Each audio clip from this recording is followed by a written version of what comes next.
Alhamdulillah hari ini tepat 1 Muharram, di mana tahun umat Islam memasuki tahun baru, yaitu 1442 Hijriah. Namun sayangnya tidak banyak yang tahu sejarah tahun baru umat Islam. Kita harus tahu tahun Hijriah itu bukan tahunnya orang Arab aja, tetapi tahunnya orang Islam.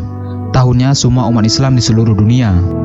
Seperti kalender tahun lainnya, Hijriah juga memiliki 12 bulan dalam 1 tahun, sama seperti kalender Masehi yang juga memiliki 12 bulan dalam 1 tahunnya. Namun tahukah kalian sejarah tahun Islam atau yang dikenal dengan tahun Hijriah? Bulan Muharram tidak terlepas dari sejarah dan peristiwa besar dalam Islam. Sejarah 1 Muharram menjadi tahun baru Islam ditandai dengan peristiwa besar, yaitu peristiwa hijrahnya Nabi Muhammad SAW dari kota Mekah ke Madinah pada tahun 622 Masehi. Perhitungan tahun baru Islam bermula dari masa Khalifah Umar bin Khattab, tepatnya 6 tahun setelah wafatnya Nabi Muhammad SAW.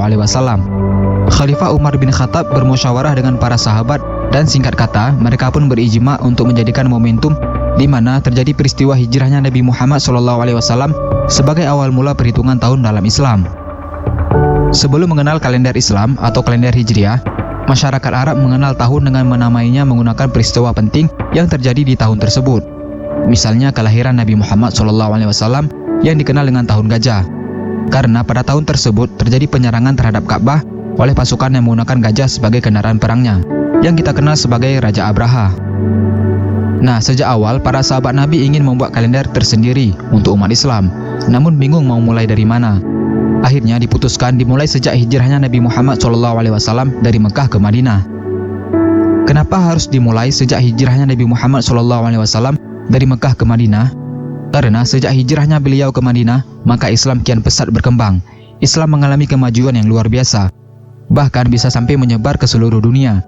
Hal inilah yang menjadi harapan para sahabat Nabi dengan mengingat hijrahnya Nabi Muhammad SAW dan bangkitnya Islam. Maka dengan harapan Islam menjadi agama yang selalu maju dan berkembang. Dalam menyambut tahun baru Islam tidak perlu dirayakan dengan bakar kembang api dan berpesta. Cukup dengan memperbanyak sholawat, ibadah puasa, dan berdoa. Semoga tahun ini menjadi lebih baik daripada tahun-tahun sebelumnya. Semoga semua keinginan segera terwujud di tahun 1442 Hijriah ini. Yang pengen menikah semoga segera menikah di tahun ini. Yang pengen punya anak semoga segera punya anak di tahun ini. Yang pengen punya rumah, mobil, pengen umroh, atau mungkin pengen segera wisuda, dan apapun itu harapannya, semoga Allah Subhanahu wa Ta'ala mewujudkannya di tahun 1442 Hijriah ini. Jangan lupa di-share video ini sebanyak-banyaknya agar teman-teman kalian nggak ketinggalan informasi penting ini, guys. Dan sekali lagi kami ucapkan selamat tahun baru Islam 1442 Hijriah. Semoga menjadi lebih baik daripada tahun-tahun sebelumnya. Amin. Dan jangan lupa juga sukai Mozaik Karim, lalu klik tombol ikuti, lalu klik sekali lagi tombol ikuti, lalu pilih lihat dahulu, agar kalian tidak ketinggalan video-video menarik lainnya setiap hari. Terima kasih.